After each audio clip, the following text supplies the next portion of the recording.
If it pleases the court, my name is Caden Ho and I appear on behalf of the prosecution. Today I will begin my submission by summarising the facts of the case. On one Sunday morning of January this year, Mr. Graham York was driving down Alexandra Avenue but came dangerously close to cyclists Lisa Murray and Noah Singh, during which Mr. York beeped his horn, provoking Miss Murray to put up her middle finger. In reaction, Mr. York stopped his car on the road, blocking the two cyclists behind him. During the altercation outside the vehicle, Mr. Singh attempted to defuse the situation by extending out his arm. However, Mr. York pushed his arm with force, and as Mr. Singh was perched on his bike, he fell to the ground, resulting in a broken collarbone. Today, the prosecution submits that the sentence that best satisfies the purposes of sentencing is a community corrections order with a minimum applicable length of 18 months and a maximum length of 24 months.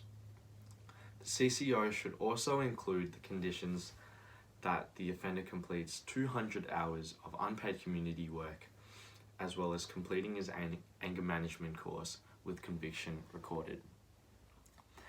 Being charged with intentionally causing injury by the magistrate under Section 28, Subsection 1 of the Criminal Procedure Act, the maximum term of imprisonment that may be imposed is 2 years, a length of 2 years.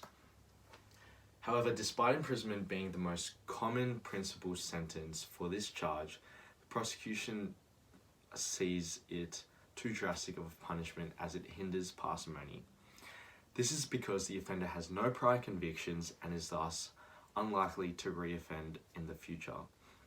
Furthermore, the offender has shown efforts in addressing his anger by enrolling in a course and is only 45 years old. As such, the prosecution deems it appropriate that a community corrections order be imposed. Firstly, the prosecution must acknowledge the underlying cause of the offence: anger and prejudice. Despite the offender's efforts in enrolling in an anger management course, he has not yet completed this. Thus, the prosecution deems it appropriate that the CCO imposed attach the condition that the offender completes this anger management course in order to address the underlying reasons for committing the offence. This condition may also assist Mr. York in changing his attitudes and beliefs against cyclists. Furthermore, the injury suffered by Mr. Singh has left him with, and I quote, lasting anxiety and a loss of confidence about going cycling, as detailed in his victim's impact statement. Additionally, Mr. York did not plead guilty but was rather found guilty by the magistrate.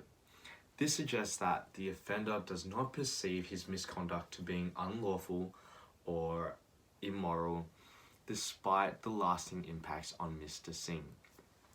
Thus, the prosecution sees it appropriate to attach the condition of 200 hours of unpaid community work as to satisfy the purposes of adequately punishing the offender.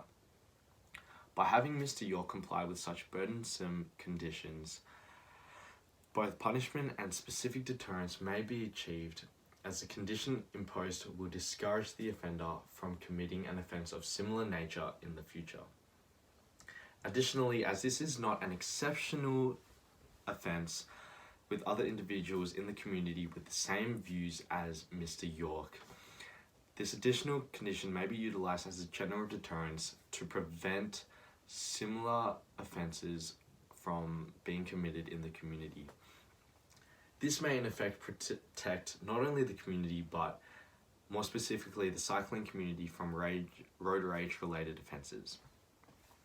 Being charged with intentionally causing injury, the maximum length of a CCO that may be imposed under Section 38 Subsection 1 of the Sentencing Act in respect of one offence is 2 years. Thus, I submit on behalf of the prosecution that it is recommended that a minimum of 18 months and a maximum of 24-month-long CCO with the conditions that the offender completes 200 hours of community unpaid work and completes his anger management course with conviction recorded is suitable for Mr. Graham York. Thank you, Your Honour.